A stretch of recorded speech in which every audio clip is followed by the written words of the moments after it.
Students, कैसे हैं आप सभी लोग। मेरा नाम है Jaideep Ameta from Saraswat international academy Vapi in collaboration with Vidya Mandir classes सूरत। और आज हम बात करने वाले हैं थर्मोडायनेमिक्स के कुछ क्वेश्चंस की। हमने अभी तक थर्मोडायनेमिक्स के बेसिक की बात की थी, कुछ स्टैंडर्ड प्रोसेसेस देखे थे और फिर फर्स्ट लॉ ऑफ थर्मोडायनेमिक्स की बात करी थी जो कि एनर्जी कंजर्वेशन पे बेस्ड था। उसी से रिलेटेड कुछ क्वेश्चंस हम कर रहे थे, उसी को आगे कंटिन्यू करते हैं। देन कुछ नए कॉन्सेप्ट्स फिर हम इसमें ऐड करेंगे। तो चलिए शुरू करते हैं। क्वेश्चन क्या क्या है आपके सामने, ये मैंने आपको होमवर्क के लिए दिए थे, आई गेस आपने क्वेश्चन सॉल्व किए होंगे। चलिए देखते हैं।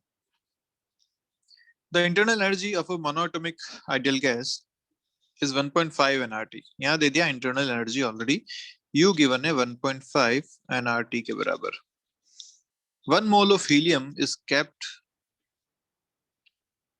इन a cylinder of cross section 8.5 centimetre square. तो भैया एक सिलेंडर बना देते हैं। इसका जो क्रॉस सेक्शन एरिया आपको दे रखा है वो दे रखा है 8.5 सेंटीमीटर स्क्वायर और इसमें हीलियम गैस है जिसका 1 मोल इसके अंदर रखा हुआ है। The cylinder is closed by light frictionless piston. Okay, तो यहाँ पे एक पिस्टन है, तो पिस्टन बना देते हैं अपन। कुछ ऐसा सिलेंडर है यहाँ पे, ये पिस्टन है, फ्रिक्शनलेस पिस्टन है जो मूव कर सकता है और इसका एरिया आपको दे रखा है 8.5 centimetre square. Okay, the gas is heated slowly in a process during which a total of 42 joule heat is given to the gas। तो total heat यहाँ कितनी सप्लाई की गई, 42 joules के बराबर। If the temperature rises through 2 degree centigrade, okay, तो delta T आपको दे रखा है 2 degree centigrade rise in temperature। Find the distance moved by the piston। Atmospheric pressure यहाँ पे गिवन है, तो आपको बोला गया कि अगर ये टेम्परेचर इंक्रीज हुआ है तो बताइए पिस्टन अब कहाँ तक पहुंच गया होगा। ये एक्स डिस्टेंस आपको कैलकुलेट करनी है, ठीक है। और दे रखा है जो बाहर से प्रेशर लग रहा है, atmospheric pressure is 100 kilo pascal. ये सारी चीजें यहाँ पे दे रखी हैं। अब हम जानते हैं कि अगर इसकी इंटरनल एनर्जी 1.5 nRT के करस्पॉन्डिंग दे रखी है और नंबर ऑफ मोल्स 1 है, जब टेम्परेचर इंक्रीज होगा तो इसकी इंटरनल एनर्जी में भी चेंज आएगा। कितना आएगा, तो डेल्टा यू सीधा सीधा यहाँ से लिखा जा सकता है क्या, 1.5 nr डेल्टा टी के बराबर। तो ये मिल गया आपको, डेल्टा यू इज 1.5, एन है 1, आर है 8.314 और डेल्टा टी आपको दे रखा है 2 डिग्री सेंटीग्रेड। इसको अगर सॉल्व करें तो कितना मिलेगा, ये this delta U will be equal to 24.9 joules के बराबर। ये आपका आ गया डेल्टा यू। डेल्टा क्यू आपको दे रखा है ऑलरेडी, कितनी हीट सप्लाई की है आपने, तो डेल्टा क्यू गिवन है क्योंकि हीट सप्लाई की है पॉजिटिव 42 जूल्स, ये भी पता है आपको। अगर ये दो चीजें पता है तो फर्स्ट लॉ ऑफ थर्मोडायनेमिक्स से ऐसा लिखा जा सकता है कि this delta Q is equal to delta U plus delta W. तो डेल्टा डब्ल्यू यहाँ से कितना मिल जाएगा, 42 minus 24.9 which is equal to 17.1 joules. अब ये जो वर्क डन मिला है, ये वर्क डन किसने किया, ये वर्क डन किया है जो अंदर से प्रेशर लग रहा है उसने। और इस प्रेशर की वजह से ये पिस्टन जितना मूव हुआ होगा उसकी वजह से वॉल्यूम चेंज हुआ होगा। तो हम यहाँ पे क्या लिख सकते हैं, अब अगर इसको ऐसा देखा जाए, मैं इसको फिर से यहाँ पे थोड़ा शिफ्ट कर लेता हूँ। अगर देखा जाए तो ऊपर से कितना प्रेशर लग रहा है, एटमॉस्फेरिक प्रेशर यहाँ पे लग रहा है, और क्योंकि ये ऊपर मूव हुआ है तो अंदर से जो गैस का प्रेशर है पी, वो भी कम से कम एटमॉस्फेरिक प्रेशर के बराबर होना चाहिए ताकि वो उस पिस्टन को ऊपर उठा पाए। तो अब अगर वर्क डन अपन लिखते हैं तो हम जानते हैं this work done is equal to P delta V. Pressure कितना है, एटमॉस्फेरिक प्रेशर के बराबर, delta V change in volume, तो area into change in length, क्या इसी को हम लिख सकते हैं change in volume. Change in volume मतलब ये जो एक्स्ट्रा वॉल्यूम आपको मिला इसी को बोलोगे चेंज इन वॉल्यूम। ये एरिया ए पता है और ये एक्स अगर हमें डिस्टेंस पता है तो this volume can be written is A into X. तो आपको एक्स से निकालना है, डेल्टा डब्ल्यू पता है, एटमॉस्फेरिक प्रेशर पता है, सारी चीजें हम यहाँ से लिख सकते हैं। तो ये हो जाएगा 17.1 is equal to P atmospheric is 100 kilo pascal, so 100 into 10⁻, कितना हो जाएगा ये 10⁻³ किलो पास्कल, ऐसा लिख लोगे, इंटू एरिया। एरिया आपको कितना दे रखा है यहाँ से 8.5 सेंटीमीटर स्क्वायर इंटू 10⁻⁴ और इंटू एक्स। ये आपका पूरा एक्सप्रेशन बन जाएगा, ठीक है। तो कितना लिखा जाएगा, दिस एक्स विल बी, यहाँ से जब आप सॉल्व करेंगे तो मिलेगा 0.2 मीटर्स के बराबर विच इज 20 सेंटीमीटर्स। तो बेसिकली जो पिस्टन का डिस्प्लेसमेंट हुआ वो कितना हुआ, 20 सेंटीमीटर्स के बराबर डिस्प्लेसमेंट हुआ। क्लियर? देखते हैं नेक्स्ट क्वेश्चन। क्या कह रहा है? A sample of an ideal gas has pressure P naught, volume V naught and temperature T naught. ठीक है। It is isothermally मतलब constant temperature पे expanded, volume बढ़ाया गया to twice its original volume. ठीक है भैया। तो पहले जो P naught, V naught, T naught पे था, अब T naught तो अभी भी सेम रखा है, वॉल्यूम इसको 2V naught कर दिया गया है। It is then compressed at a constant pressure. तो मान लीजिए यहाँ कोई प्रेशर P1 आया होगा, अब कांस्टेंट प्रेशर पे मतलब फिर से P1 है और कंप्रेस किया गया to have the original volume V naught, फिर से ओरिजिनल वॉल्यूम पे आ गया और इस समय टेम्परेचर कुछ T2 हो गया होगा। ठीक है। Finally the gas is heated at constant volume, again constant volume पे हीट किया तो ये V नॉट रहा, to get the original temperature, फिर से ओरिजिनल टेम्परेचर आप इसको T नॉट पे ले आए और मान लीजिए इस टाइम पे प्रेशर कुछ P2 हो गया होगा। ठीक है, इसको अपन T1 लिख लेते हैं। ऐसा ऐसा कुछ सिचुएशन यहाँ पे बन रही है। Show the process in a VT diagram, calculate the heat absorb in the process. ये आपको बोला गया कि पहले तो VT डायग्राम में बताइए और कितना इसने हीट एब्जॉर्ब किया होगा ये बताइए। ओके, तो यहाँ पे 3 प्रोसेसेस हो रही हैं। पहली प्रोसेस किस पे थी? कांस्टेंट टेम्परेचर पे पहली प्रोसेस हुई, दूसरी कांस्टेंट प्रेशर पे हुई और तीसरी कांस्टेंट वॉल्यूम पे हुई। ऐसे अपने को 3 प्रोसेसेस बतानी है। कौन से डायग्राम पे बतानी है? VT डायग्राम पे, वॉल्यूम टेम्परेचर डायग्राम पे। तो बताते हैं भैया, ये है वॉल्यूम टेम्परेचर कर्व। पहली प्रोसेस क्या थी? Temperature constant. तो टेम्परेचर कांस्टेंट मतलब एक स्ट्रेट लाइन यहाँ बननी चाहिए ऐसी, ये टेम्परेचर कांस्टेंट वाली लाइन हो गई। और क्योंकि इसने बोला कि एक्सपेंशन हुआ है ना, फर्स्ट में बोला गया था आइसोथर्मली एक्सपेंडेड, वॉल्यूम इंक्रीज हुआ, मतलब ये ऐसा चला होगा। ये अगर ए था, ये बी था, तो ये वॉल्यूम था यहाँ पे V नॉट, यहाँ से ये 2V नॉट तक पहुंच गया होगा। ऐसा ये प्रोसेस बनी होगी। दूसरी जो प्रोसेस है वो कांस्टेंट प्रेशर पे है, और हम जानते हैं PV इक्वल टू nRT से यहाँ स्लोप देखो क्या बनता है, V/T। तो P by N R is equal to V/T। जो यहाँ का स्लोप है वो प्रेशर के डिपेंड करता है, मतलब आप अगर कांस्टेंट प्रेशर की बात करते हो तो स्लोप कांस्टेंट हो जाता है, मतलब यहाँ जो लाइन बनेगी वो एक कांस्टेंट स्लोप की लाइन बनेगी, कुछ ऐसी। ठीक है, तो हम इसको लिख सकते हैं ऐसे ही, कुछ एक लाइन यहाँ पे बनने वाली है। तो ये जो ग्राफ बनेगा ये इस पे, इस लाइन पे बनेगा, दूसरा वाला कांस्टेंट प्रेशर वाला। ठीक है, कहाँ तक? तो बोला गया कि ये इसको फिर से ओरिजिनल वॉल्यूम तक ले आता है, मतलब ये यहाँ तक बनने वाला है ऐसा। ओके, ओरिजिनल वॉल्यूम तक ये फिर से आ गया। फिर तीसरा जो बोला गया कांस्टेंट वॉल्यूम पे हो रही है, तो कांस्टेंट वॉल्यूम ग्राफ बन जाएगा ऐसा। ये आपका साइकिल कंप्लीट हो रही है, ये आपका पूरा बन रहा है ग्राफ, VT ग्राफ ऐसा हो गया। ठीक है, टेम्परेचर शुरू में यहाँ पे T नॉट था, बीच में यहाँ पे टेम्परेचर T1 हुआ था, फिर से T नॉट हो गया, ऐसा ये सारी चीजें यहाँ पे दे रखी हैं। ओके, अब क्या करें? पूछा गया है यहाँ पे calculate the heat absorbed in the process. पूरे प्रोसेस में कितनी हीट एब्जॉर्ब हुई। हम जानते हैं कि ये साइक्लिक प्रोसेस है। साइक्लिक प्रोसेस के केस में डेल्टा U होता है 0, इसका मतलब delta Q is equal to delta W होता है। आपसे पूछा है हीट एब्जॉर्ब डेल्टा Q है, आप अगर डेल्टा W निकाल लो तो हीट एब्जॉर्ब अपने आप मिल जाएगा। और डेल्टा W कैसे निकाल सकते हैं? ये PV कर्व नहीं है तो एरिया तो सीधा नहीं देख पाएंगे, अलग अलग प्रोसेस अपने को देखना पड़ेगा। तो ठीक है, अलग अलग प्रोसेस देख लेते हैं।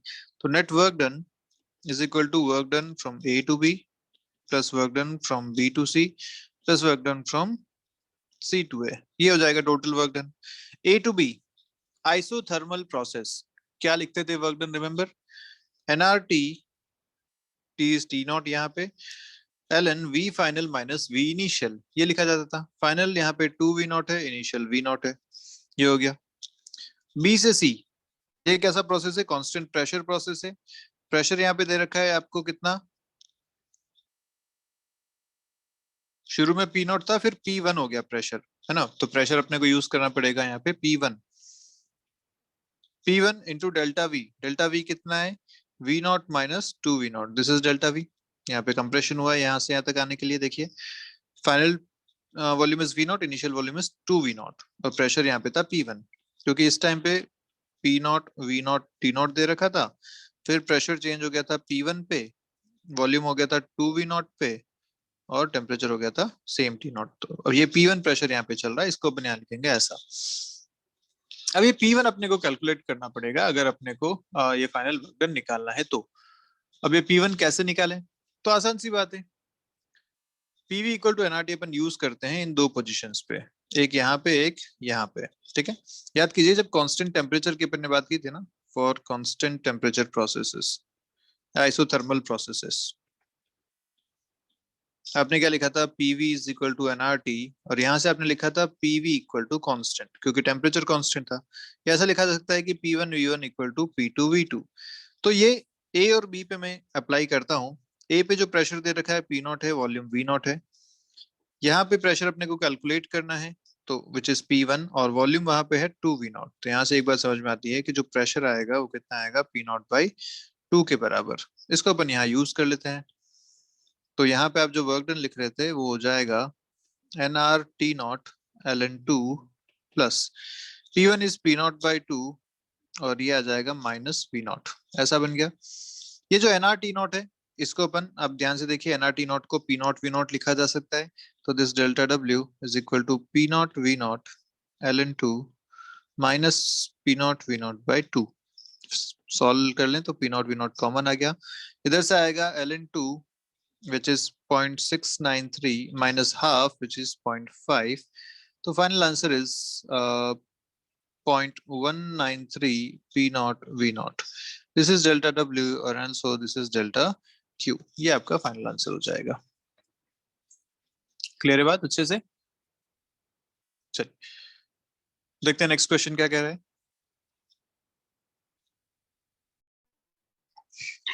क्या कह रहा है question? A sample of ideal gas F equal to 5 दे रखा है यहाँ पे, ठीक है। This is degree of freedom is heated at constant pressure. Okay, तो constant pressure पे heat किया है इसको, तो अपन अंडरलाइन कर लेते हैं, heat किया है, constant pressure पे है। If an amount 140 joule of heat is supplied, तो आपको डेल्टा Q दे दिया यहाँ पे, सप्लाई किया है मतलब प्लस 140 joules हो गया, F दे रखा है 5, constant pressure की बात हो रही है यहाँ पे। Find the change in internal energy of the gas, पहली बात आपको डेल्टा U पूछा गया है, दूसरा से पूछा गया work done by the gas, delta W पूछा गया है। ये दो चीजें आपके सामने हैं, ठीक है। अब कैसे सॉल्व करेंगे इसको? तो भैया हम ये बात जानते हैं कि जब भी आपको लिखना हो डेल्टा U, तो आप उसे लिख सकते हैं हमेशा F/2 nR डेल्टा T के बराबर। This is delta U always. और जब आपको लिखना है वर्क डन, तो वर्क डन क्या होता है, P डेल्टा V, ये भी लिखा जा सकता है। क्योंकि कांस्टेंट प्रेशर की बात है तो इसे nR डेल्टा T भी लिखा जा सकता है। अब इन दोनों को अगर रिलेट करो तो देखो क्या रिलेशन बन रहा है, यहाँ से nR डेल्टा T दोनों में आ रहा है। तो मैं यहाँ से ऐसा लिख सकता हूँ ना कि ये जो डेल्टा W है, अगर मैं nR डेल्टा T यहाँ से हटाऊं तो डेल्टा W को क्या लिख सकता हूँ, this can be written as 2 delta U by F के बराबर। क्या ये बात क्लियर है? कैसे आया? यहाँ से मैंने क्या किया, इस 2 को इधर भेज दिया, F को डिवाइड कर दिया, तो nR डेल्टा T बच गया, nR delta T is equal to 2 delta U by F। इसको मैं यहाँ यूज करता हूँ, ठीक है। और फर्स्ट लॉ ऑफ थर्मोडायनेमिक्स तो अपन जानते ही हैं, क्या कहता है, delta Q is equal to delta U plus delta W। अब इसको सॉल्व करते हैं। डेल्टा Q आपको दे रखा है ऑलरेडी, कितना, 140 joules is equal to delta U calculate करना है। डेल्टा W इसको मैं लिखता हूँ 2 times delta U by F की टर्म में। अब अपने को क्या है कि एक ही यहाँ से अमाउंट मिलेगा विच इज डेल्टा U, और F आपको दे रखा है ऑलरेडी, F कितना है 5, मैं यहाँ यूज कर लिया। सॉल्व करेंगे यहाँ से तो 1 प्लस 2/5 इज 7/5, इधर से आएगा ये 25, डेल्टा U आपको यहाँ से मिलेगा 100 के बराबर, ठीक है। This is delta U, change in internal energy is 100 joules. Clear बात? अब एक बार डेल्टा U मिल गया और अपने को हीट तो ऑलरेडी पता ही है, तो कोई दिक्कत वाली बात नहीं है। डेल्टा W मिल जाएगा कितना, delta Q minus delta U हो जाएगा 140, ये आपको मिल गया 100, फाइनल आंसर इज 40 जूल्स। तो ये आपका क्वेश्चन यहाँ से सॉल्व हो जाएगा इस तरीके से, आसान है, किया जा सकता है, ठीक। चलिए देखते हैं ये वाला क्वेश्चन कैसे किया जाएगा। तो बोला गया there are two vessels, okay, each of them contains 1 mole of an monoatomic ideal gas, ये भी ठीक है, दोनों में 1 मोल है। Initial volume of the gas in each vessel is this, initial दोनों का वॉल्यूम दे दिया, दोनों का इनिशियल टेम्परेचर भी दे दिया, ठीक है। Equal amount of heat is supplied to each vessel, okay भैया, तो बना देते हैं अपन, एक वेसल यहाँ बना देते हैं, एक वेसल यहाँ बना देते हैं, इसको नाम दे दिया ए, इसको नाम दे दिया बी। इसमें initial volume V naught, pressure V naught, temperature T naught ऐसा मान लेते हैं, एन इक्वल टू 1 दे रखा है। ऐसे ही इसमें भी वी नॉट टी नॉट है, और इसमें भी एन इक्वल टू 1 दे रखा है। दोनों को सेम हीट सप्लाई की, क्यू और क्यू अपन ने हीट मान ली, दोनों को सेम सप्लाई की गई है। In one of the vessels the volume of gas is doubled, इसकी बात करते हैं, तो इसमें क्या हुआ, अब वॉल्यूम हो गया doubled without change in its internal energy. हमें पता है कि इंटरनल एनर्जी है वो टेम्परेचर का फंक्शन होती है, तो अगर इंटरनल एनर्जी में चेंज नहीं हुआ मतलब टेम्परेचर में चेंज नहीं हुआ, टेम्परेचर अभी भी यहाँ कितना है, टी नॉट, ठीक है। Where is the volume of the second gas in this held constant in the second vessel, तो इसमें जो वॉल्यूम है वो कांस्टेंट रखा गया है, मतलब यहाँ पे वी नॉट ही वॉल्यूम रहेगा। और अगर वॉल्यूम कांस्टेंट है तो यहाँ पे टेम्परेचर चेंज होगा, प्रेशर भी चेंज होगा, तो मैं इसको नाम देता हूँ, लेट्स से प्रेशर यहाँ पे पी हो गया, टेम्परेचर टी हो गया, और यहाँ पे प्रेशर पी हो गया। ये कंडीशन अभी अपने पास है यहाँ तक, ठीक है। अब बोला गया कि इन दोनों वेसल्स को आपस में कनेक्ट कर दिया गया। जब कनेक्ट कर दिया तो यहाँ से गैसेस मिक्स होंगी, मिक्स होके फाइनल आपको पूछा गया टेम्परेचर और फाइनल प्रेशर बताइए। अच्छा, टी फाइनल और पी फाइनल ये दो बातें आपसे पूछी गई है, कितनी कितनी होंगी। क्लियर है क्वेश्चन? तो क्वेश्चन काफी अच्छा है, काफी लंबा चौड़ा भी है, देखते हैं कैसे सॉल्व करें इसे। तो पहले ए की बात करते हैं। ए में क्या हुआ, initially P naught V naught equal to N R T naught, ये लिखा हुआ है, ठीक है। एन 1 है, यूज कर लेंगे। इनिशियल वॉल्यूम आपको दे रखा है ये, इनिशियल टेम्परेचर दे रखा है ये, तो ये सारी चीजें अपन लास्ट में जब वैल्यू रखेंगे तो पुट कर देंगे, ओके। इसमें क्या हुआ कि कांस्टेंट टेम्परेचर पे चेंजेस हुए, आइसोथर्मल प्रोसेस। आइसोथर्मल प्रोसेस में याद कीजिए टेम्परेचर कांस्टेंट होता है, तो P naught V naught equal to ये कांस्टेंट हो जाएगा, तो हम लिख सकते हैं इसको, this P naught V naught initial PV is equal to final PV, final pressure is P A, final volume is 2 V naught, तो यहाँ से आपको फाइनल प्रेशर मिल जाएगा P A is P naught by 2, ये अपने को मिल गया इस टाइम का प्रेशर, ठीक है। ये हो गया आपके पास पी नॉट बाई 2 के बराबर, ओके। अब अगर बी की बात करें तो इस बी में कैसा प्रोसेस हो रहा है, यहाँ पे प्रोसेस हो रहा है आइसोकोरिक प्रोसेस या कांस्टेंट वॉल्यूम प्रोसेस, है ना। आइसोकोरिक प्रोसेस में या कांस्टेंट वॉल्यूम प्रोसेस में जो वर्क डन होता है वो तो होता है 0, और हम कह सकते हैं कि आइसोकोरिक प्रोसेस है, वॉल्यूम कांस्टेंट है, मतलब पी बाई टी जो आएगा वो कांस्टेंट आएगा, तो लिखा जा सकता है P naught by T naught is equal to P B by T B, ये दो बातें लिखी जा सकती हैं। चलिए ठीक है। अच्छा, बोल रखा है कि दोनों में जो हीट सप्लाइड है वो सेम है। आइसोकोरिक प्रोसेस में वर्क डन होता है 0, तो जो भी हीट सप्लाइड होती है वो सीधी सीधी इंटरनल एनर्जी में चेंज को प्रोड्यूस करती है, ये बात भी क्लियर है। अच्छा, अगर इंटरनल एनर्जी में चेंज हुआ है तो F by two N R delta T वो भी यहाँ यूज किया जा सकता है, F by two N R delta T, this is delta Q, ये बात भी क्लियर है। चलिए इसको देखते हैं, कहीं आगे अगर इसकी जरूरत पड़ेगी तो हम इसमें यूज कर लेंगे। अच्छा, इस केस में अगर बात करें यहाँ पे वर्क डन कितना हुआ होगा, तो क्योंकि ये आइसोथर्मल प्रोसेस है, इस केस में डेल्टा यू 0 होता है, तो जितना भी यहाँ पे हीट सप्लाई की गई होगी वो सीधी की सीधी वर्क में चेंज हो गई होगी। तो डेल्टा क्यू अगर यहाँ देखो तो वर्क डन कितना है, पी डेल्टा वी, या आइसोथर्मल प्रोसेस है तो वर्क डन आप लिखेंगे N R T L N V 2/V1 से। अगर इसकी कहीं जरूरत पड़ेगी तो हम इसको आगे यूज कर लेंगे, फिलहाल अपन इसको यहीं तक रखते हैं, ठीक है। अब बात करते हैं कि जब इन दोनों को मिक्स किया गया, जब मिक्स करेंगे तो क्या होगा, गैस जो है वो यहाँ से यहाँ फ्लो होंगी। जब कब तक फ्लो होंगी, जब तक कि दोनों तरफ का प्रेशर इक्वल ना हो जाए, ठीक है। और गैसेस को फ्लो होने के लिए टोटल वॉल्यूम कितना मिल गया, ये प्लस ये, this is the total volume जो अब गैसेस फ्लो हो सकती है। तो हम लिख सकते हैं यहाँ से जो फाइनल सिचुएशन बन रही है वो कैसा हो गया कि एक कंटेनर ये है, एक कंटेनर ये है, इन दोनों को जोड़ा तो फाइनली एक बड़े कंटेनर में इनको आपने मिक्स कर दिया, ऐसी सिचुएशन यहाँ पे है। ये हो गया ए, ये हो गया बी, ये हो गया ए प्लस बी के बराबर। तो इसका जो टोटल वॉल्यूम हो जाएगा वो कितना हो जाएगा, ये इनिशियल अभी यहाँ पे 2 वी नॉट है, ये वी नॉट है, ना, सिचुएशन ऐसी है, यहाँ पे वॉल्यूम 2V0 है, इधर V0 है, तो टोटल वॉल्यूम हो जाएगा 3V0। यहाँ पे 1 मोल गैस है, यहाँ पे भी 1 मोल गैस है, टोटल कितना हो जाएगा, यहाँ पे 2 मोल गैस हो जाएंगी। अच्छा, इधर जो फाइनल प्रेशर आएगा वो पी फाइनल निकालना है, फाइनल टेम्परेचर टी फाइनल भी अपने को कैलकुलेट करना है। ये सारी सिचुएशंस है।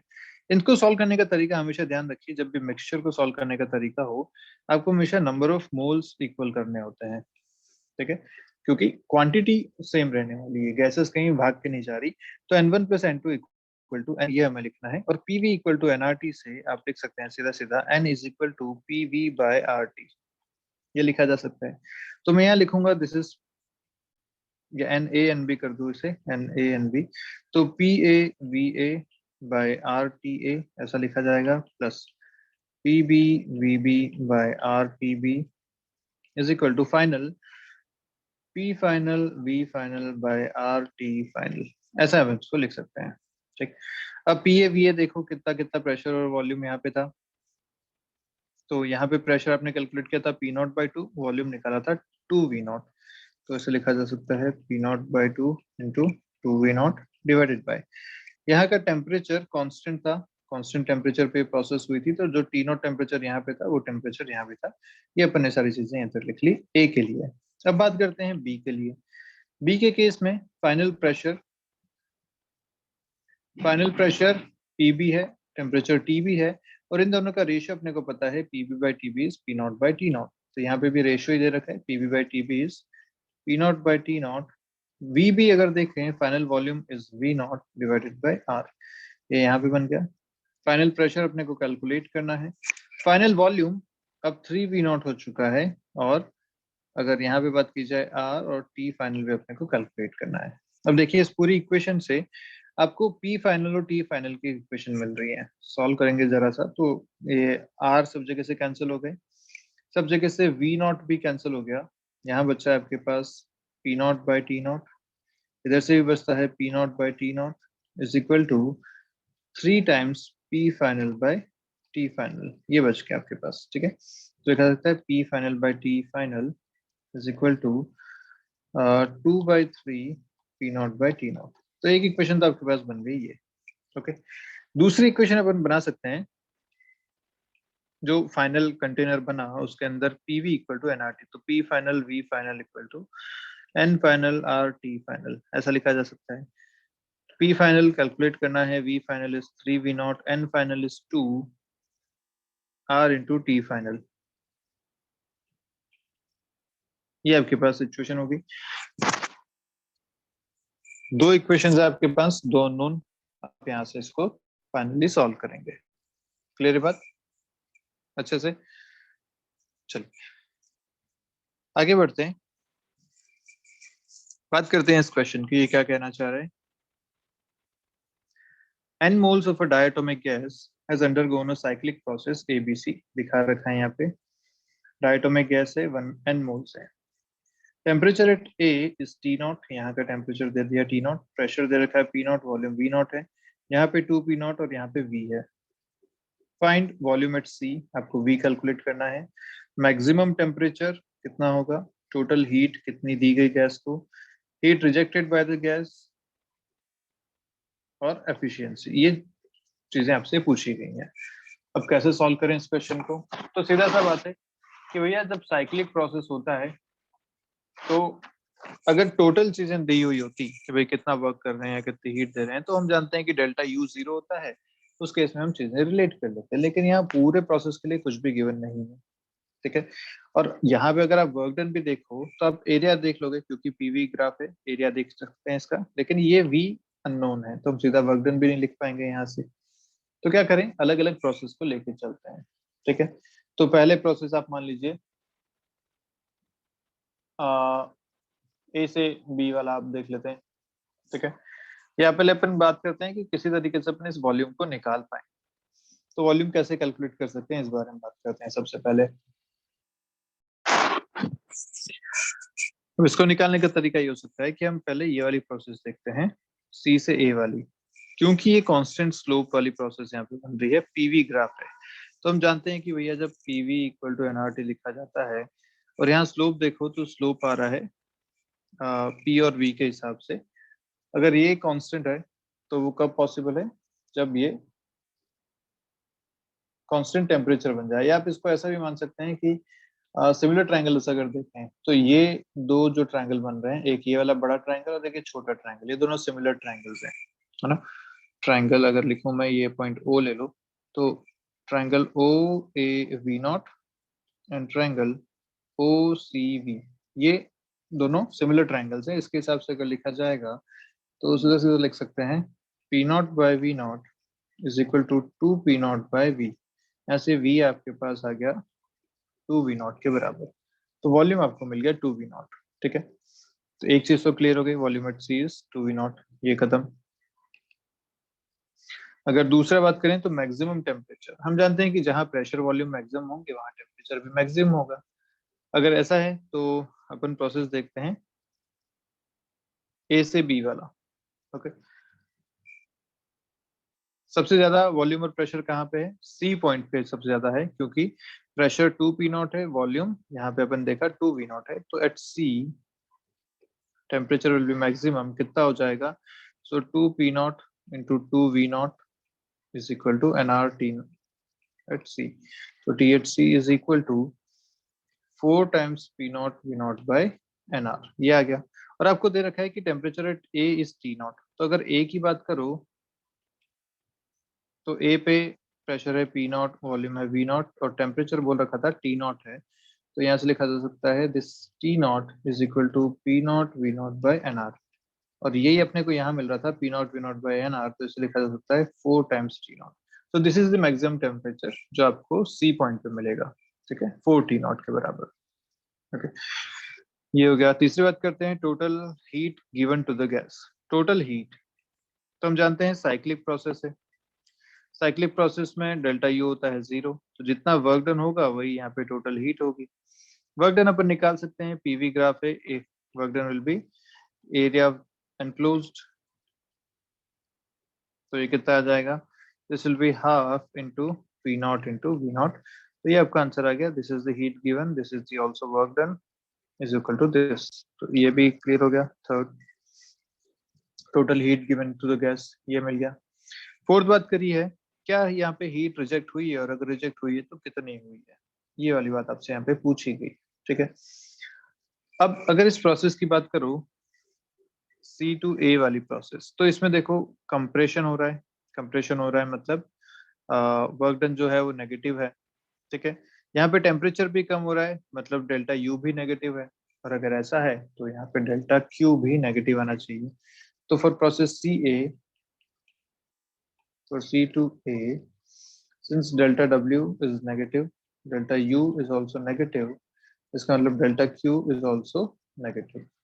क्लियर, तो डेल्टा Q यहाँ पे कितना है तो वो भी निकाल सकते हैं, delta Q is equal to delta U plus delta W।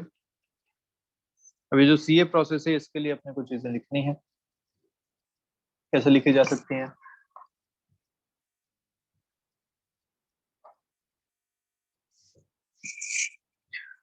Work done कितना लिखोगे, वर्क डन होता है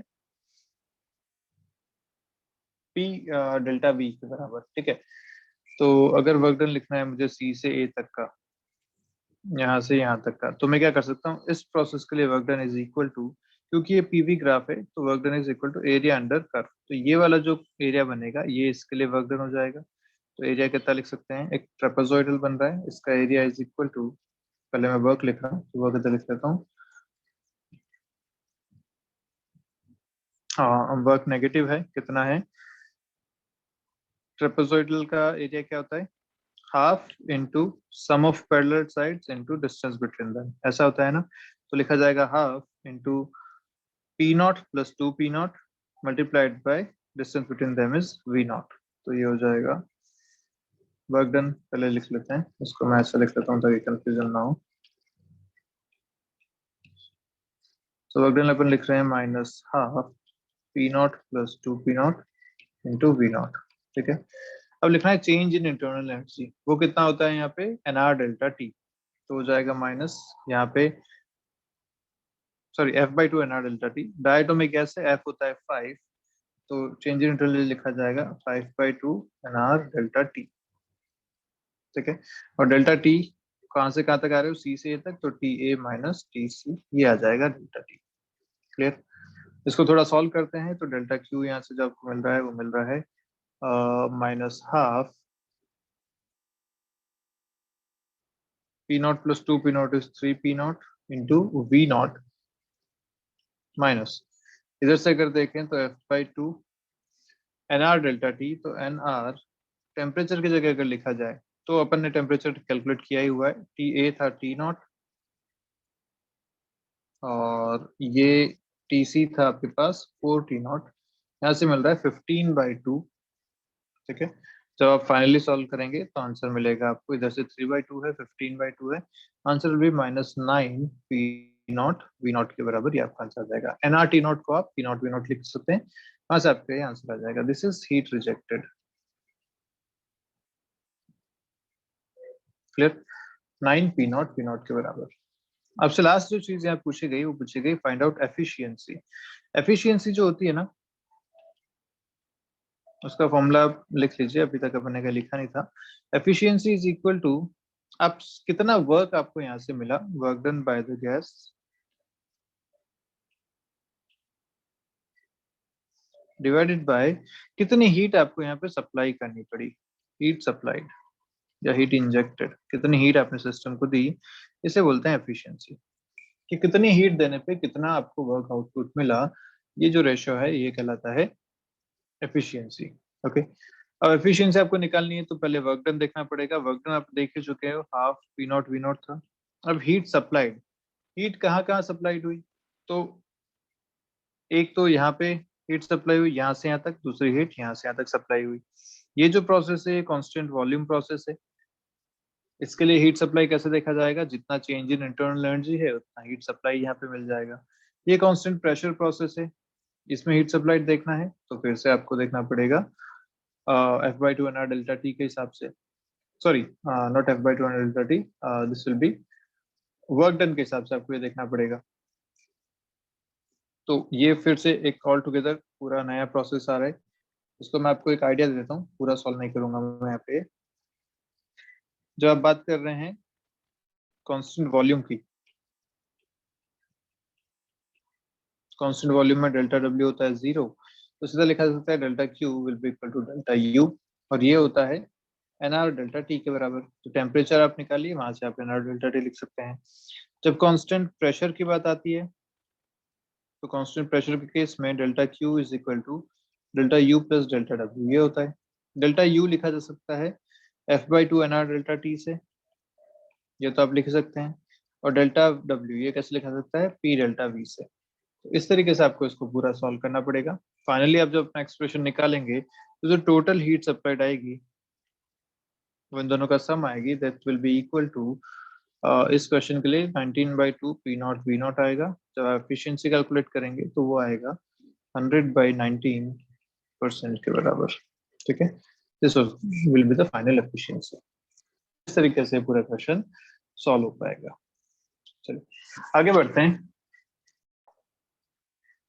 तो चलिए आज का वीडियो ही खत्म करते हैं, मिलते हैं नेक्स्ट क्लास में। तब अपन बात करेंगे कि मोलार स्पेसिफिक हीट्स क्या क्या होती है, और उसके बाद बात करेंगे एडियाबेटिक प्रोसेस के बारे में। तो चलिए तब तक मिलते हैं, बाय बाय। पढ़ते रहिए, कोई डाउट है तो पूछिए।